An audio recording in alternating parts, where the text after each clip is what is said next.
Hello, good morning student. तो जैसा कि आप लोग जानते हैं, अपन ने क्या स्टार्ट कर रखा था अपनी जूलॉजी के अंदर, जो अपना प्राणियों का जो कल्चर था, प्राणियों का संवर्धन किस प्रकार से किया जाता है, अपन इस लेसन पर डिस्कस कर रहे थे। ठीक है, अपनी जूलॉजी का इसके बाद में एक चैप्टर और बचता है, फिर अपनी जूलॉजी जो होगी वो कंप्लीट हो जाएगी। उस एंड बीच में अपन ने एक यूनिट छोड़ दी थी मेंडल के नियम वाली, फिर उसके बारे में अपन डिस्कस करेंगे। तो अपना जो ये लेसन है, फिलहाल अपन इस पर डिस्कस करते हैं प्राणियों के कल्चर, प्राणियों के संवर्धन को लेकर। तो अभी तक अपन ने इस लेसन के अंदर किस किस के ऊपर डिस्कस किया है? अपन ने डिस्कस किया है कुक्कुट पालन के ऊपर, ठीक है।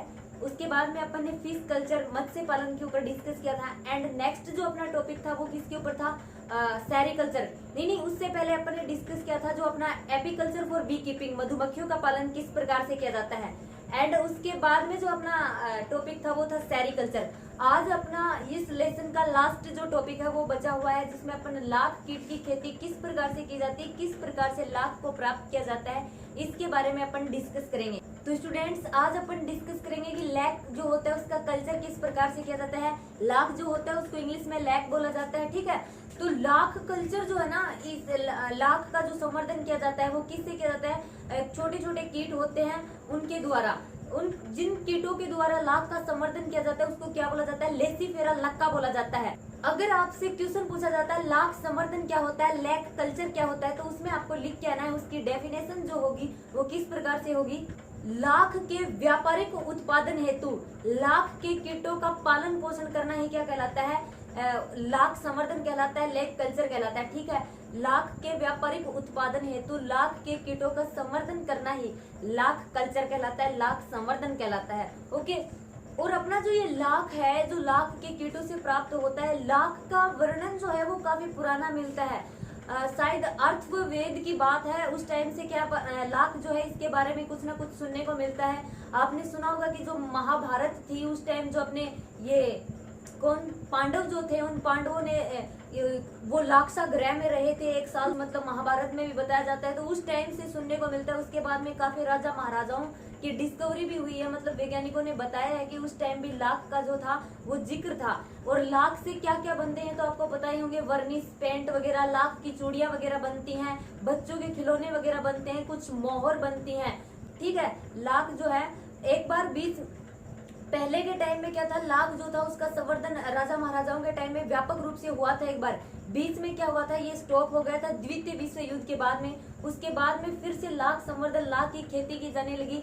एंड शायद अपने जो उत्तर प्रदेश है, उत्तर प्रदेश में इसका सबसे ज्यादा संवर्धन किया जाता है। और लाख उत्पादन की दृष्टि में भारत जो है वो प्रथम स्थान पर आता है। अब आगे अपन डिस्कस करते हैं लाख जो होता है उसकी मुख्य विशेषताएं, लाख के कीट की विशेषताएं क्या होती हैं। तो इनमें लैंगिक रूप से द्विरूपता पाई जाती है। लैंगिक रूप से द्विरूपता किस प्रकार से? लाख का जो कीट होता है उसमें मेल एंड फीमेल अलग अलग होते हैं, ठीक है।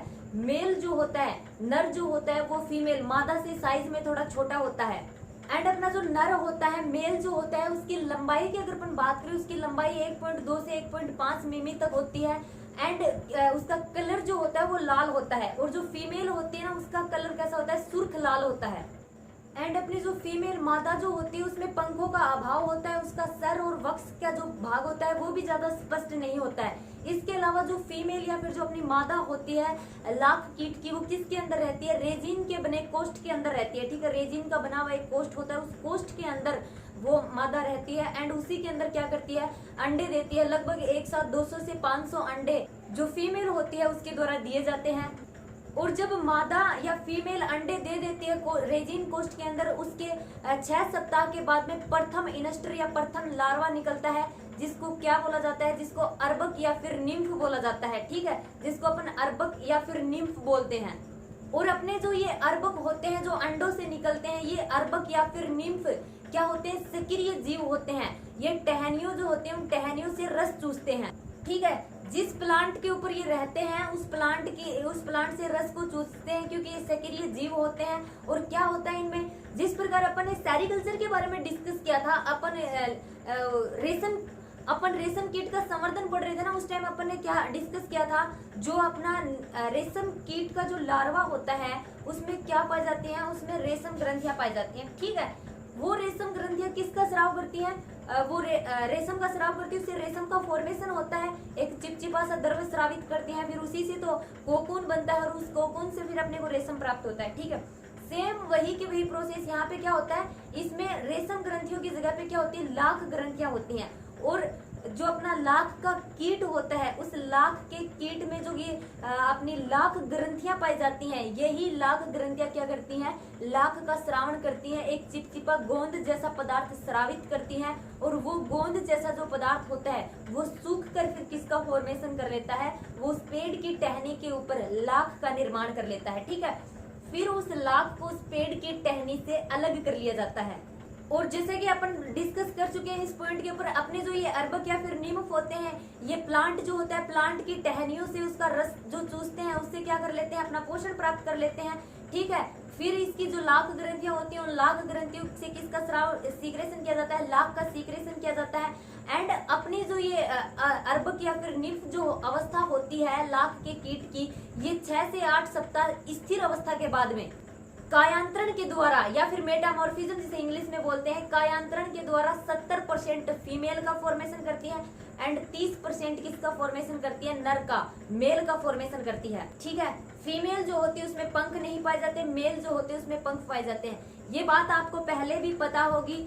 एग जो होते हैं, अंडे जो होते हैं, उन अंडों से क्या निकलता है, अंडों से लार्वा निकलते हैं। ठीक है, लार्वा जो होता है वो लार्वा किस में चेंज हो जाता है, लार्वा अडल्ट में चेंज हो जाता है। लार्वा का अडल्ट में चेंज होना, लार्वा का वयस्क अवस्था में बदलना क्या कहलाता है, कायांतरण, मेटामॉर्फिज्म कहलाता है। ठीक है, जब ये अर्बक या फिर निम्फ अपना एक लार्वा ही होता है लाख के कीट का। ठीक है, इस लाख के कीट के लार्वा में क्या होता है, लाख के कीट के लार्वा में कायांतरण होता है। कायांतरण के फलस्वरूप ये अडल्ट में बदल जाता है, वयस्क में बदल जाता है। ठीक है, जब ये वयस्क में बदलता है ये निम्फ, ये अर्बक या फिर ये लार्वा अवस्था, तो उसमें से 30% किसका फॉर्मेशन होता है, 30% पंख युक्त नर का फॉर्मेशन होता है एंड 70% पंख विहीन मादा जो होते हैं उनका निर्माण होता है।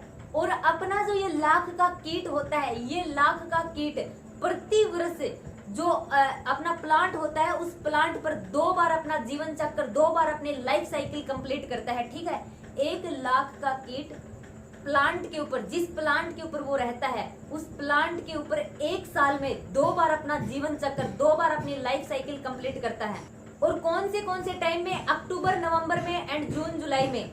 तो स्टूडेंट्स, आपको थोड़ा बैकग्राउंड नॉइज सुनाई दे रही होंगी। अगर ऐसा कुछ आपको सुनाई दे रहा है, बैकग्राउंड में कोई वॉइस वगैरह सुनाई दे रही है, तो प्लीज आप उसको अवॉइड करने की कोशिश कीजिएगा, क्योंकि बाहर थोड़ा काम चल रहा है। ठीक है, अब आगे अपन डिस्कस करते हैं। जो लाख के कीट होते हैं, वो लाख के कीटों के पोषक पादप कौन से होते हैं, किन प्लांट्स के ऊपर इनका कल्चर होता है, किन प्लांट्स के ऊपर इनका संवर्धन होता है, कौन से प्लांट की टहनियां या फिर कौन से प्लांट की टहनियों से रस चूसते हैं। तो मैं अगर उन प्लांट्स के आपको नाम बताऊं, कुसुम, खेर, बबुल, बेर, अंजीर, शीशम, ये सारे के सारे क्या हैं, इन सभी के प्लांट्स के ऊपर लाख के कीट का अपन संवर्धन कर सकते हैं। अपनी बुक में इनके साइंटिफिक नेम भी दे रखे हैं, तो आप जरूर याद कीजिएगा, क्योंकि आपसे साइंटिफिक नेम पूछ सकते हैं। आपको या तो प्रैक्टिकल में पूछ लेंगे या फिर आपकी मैन एग्जाम में पूछ लेंगे। अब आगे अगर अपन डिस्कस करें लाख की खेती किस प्रकार से की जाती है, तो लाख की खेती करने के लिए सबसे पहला पॉइंट जो होता है वो होता है संरोपण तथा प्रतिरोपण का। संरोपण तथा प्रतिरोपण में क्या होता है, जो प्लांट होता है ना, उस प्लांट के ऊपर क्या कर दिया जाता है, जो अपने लाख के कीट होते हैं इनका प्रतिरोपण किया जाता है, इनका संरोपण किया जाता है। ठीक है, इनको संरोपित करने के 2 मेथड होते हैं, एक तो कृत्रिम प्रतिरोपण, एक प्राकृतिक प्रतिरोपण। ठीक है, और मतलब कि इनको प्लांट के ऊपर संरोपित करने का भी अलग ही तरीका होता है। मतलब लकड़ी के अलग से, लकड़ी की काट जैसी से ऐसी संरचनाएं सी होती हैं, उनके ऊपर वो कीट होते हैं जिनको वहां पर शायद विहम भी बोलते हैं। ठीक है, और वो विहम क्या करते हैं, जो प्लांट होता है, पेड़ होता है, उसकी टहनियों पर ऐसे इस लकड़ी को बांध देते हैं और उसी लकड़ी के अंदर क्या होते हैं, उसके अंदर अंडे होते हैं, उन अंडों से लार्वा निकलते हैं और लार्वा जो होते हैं उसकी लाख ग्रंथियों के द्वारा फिर क्या किया जाते हैं, लाख का सीक्रेशन किया जाता है। उसके बाद में जो लाख के कीट होते हैं उनमें वृंदन की प्रोसेस होती है। ये जो इनकी अपनी लाइफ, जो अपने लाख के कीट होते हैं, उन लाख के कीटों की महत्वपूर्ण अवस्था होती है। इस अवस्था में क्या होता है, निम्फ जो होता है, निम्फ की पेशियों में संकुंचन होता है, निम्फ की पेशियों में संकुंचन होता है। फिर ये निम्फ या अर्भक क्या करते हैं, खोखली गुहा सी छोड़ता चलता है अपने पीछे। फिर उसमें क्या हो जाता है, उसमें लाख का निर्माण होता है, ठीक है, उसके चारों ओर लाख का निर्माण हो जाता है। उसके बाद में क्या आती है, फसल की कटाई आ जाती है। जैसे मतलब जिस टहनी पर अपने लाख के कीट हैं, वहां पर ये जो कीट होते हैं वहां पर लाख का फॉर्मेशन कर लेते हैं। तो फिर क्या किया जाता है, इस फसल की कटाई कर ली जाती है, इसको काट लिया जाता है। इसको काट कर फिर क्या किया जाता है, इनकी लकड़ियों से लाख जो होता है उस लाख को अलग कर लिया जाता है। और अपनी जो ये लाख की फसल होती है इसको तभी काटा जाता है जब ये पूर्ण रूप से परिपक्व हो जाती है। और इसी बेस पर अपनी जो ये लाख की किस्में होती हैं ये भिन्न भिन्न प्रकार की होती हैं। एक होती है एरी लाख। एरी लाख जो होती है वो अपनी कच्ची होती है, फसल पकने से पहले काट ली जाती है। नेक्स्ट होती है अपनी स्टिक लाख। और स्टिक लाख क्या होती है, जो टहनियां परिपक्व हो जाती है उन परिपक्व टहनियों को काट कर जो लाख प्राप्त किया जाता है वो होता है स्टिक लाख। नेक्स्ट होता है दाना लाख। और दाना लाख कौन सा होता है, जो टहनियों से छूटकर अलग हो जाता है। टहनियों से छूटकर अलग हुआ जो लाख होता है उसको साफ करके यूज में लिया जाता है, वो होता है दाना लाख। एक होती है धूल लाख। और धूल लाख कौन सी होती है, जो अपनी दाना लाख होती है ना, उस दाना लाख को पीस कर उसका पाउडर सा बनाया जाता है, उसका चूर्ण सा बनाया जाता है, उसको क्या बोला जाता है, उसको बोला जाता है दाना लाख। नेक्स्ट अपनी आती है चपड़ा लाख। और चपड़ा लाख कौन सी होती है, अपनी जो दाना लाख और अपनी जो धूल लाख होती है, उस दाना लाख और धूल लाख दोनों को गर्म करने के बाद में जो पपड़ी सी बनती है उस पपड़ी को बोला जाता है चपड़ा लाख। और अपनी जो ये टहनियों पर लाख लगी होती है, इस लाख को चाकू या फिर तेज धार वाले औजार से खुरच कर अलग कर लिया जाता है, ठीक है। और अपनी जो ये लकड़ी से खुरची हुई लाख होती है, इस पर अपन डिस्कस कर चुके हैं, अपनी स्टिक लाख होती है। और अपनी जो ये स्टिक लाख होती है इसे पानी से रगड़ कर अच्छी तरह से धो लिया जाता है, जिससे एक प्रकार का रंग निकलता है। जब अपन उसको पानी से धोते हैं तो उससे एक प्रकार का रंग निकलता है जिसे लाख का रंग बोला जाता है। और उसे क्या करते हैं, उसे फिर छाया में सुखाते हैं, ठीक है। तो ये हो गए स्टूडेंट्स अपने लाख के जो टॉपिक था इसके ऊपर डिस्कस, बिल्कुल थ्योरेटिकल सा दे रखा था। इसमें लाख का जो कीट होता है लेसिफेरा लक्का, इंपॉर्टेंट है ये नाम। लेसिफेरा लक्का क्या करता है, लाख का निर्माण करता है, लाख का फॉर्मेशन करता है। तो जो प्लांट होते हैं अपन ने जिनका डिस्कस किया था, बेर, शीशम, इनके ऊपर क्या होता है, इनका संवर्धन होता है। और अपना जो ये लेसिफेरा लक्का होता है जिससे अपने को लाख प्राप्त होती है, ये अपने पोषक पादप जो होते हैं अपने बेर, अंजीर, उन पर क्या होता है, इनका कल्चर होता है, संवर्धन होता है और उससे अपने को लाख प्राप्त होती है। फिर इस लाख का यूज अपन विभिन्न कामों के लिए कर सकते हैं, जैसे पेंट, वर्निश वगैरह, एंड जो लाख की जो चूड़ियां बनाई जाती हैं, अदर इसके और भी बहुत से कार्य होते हैं, उन सब कार्यों में इसको यूज में कर लिया जाता है, ठीक है। तो स्टूडेंट्स आज का अपना ये टॉपिक जो है वो यहीं पर कंप्लीट होता है एंड इसी के साथ अपना ये चैप्टर भी कंप्लीट होता है। नेक्स्ट जो अपना चैप्टर होगा वो बायोमेडिकल टेक्नोलॉजीज के ऊपर होगा, ठीक है। जैव चिकित्सा की तकनीकें कौन सी होती हैं, बायोमेडिकल टेक्नोलॉजी के ऊपर अपन डिटेल से स्टडी करेंगे कि उनका कहाँ पर यूज किया जाता है एंड वो टेक्नोलॉजी जो होती है वो किस प्रकार से वर्क करती हैं, अपनी बॉडी के अंदर क्या क्या फंक्शन कर सकती हैं वो।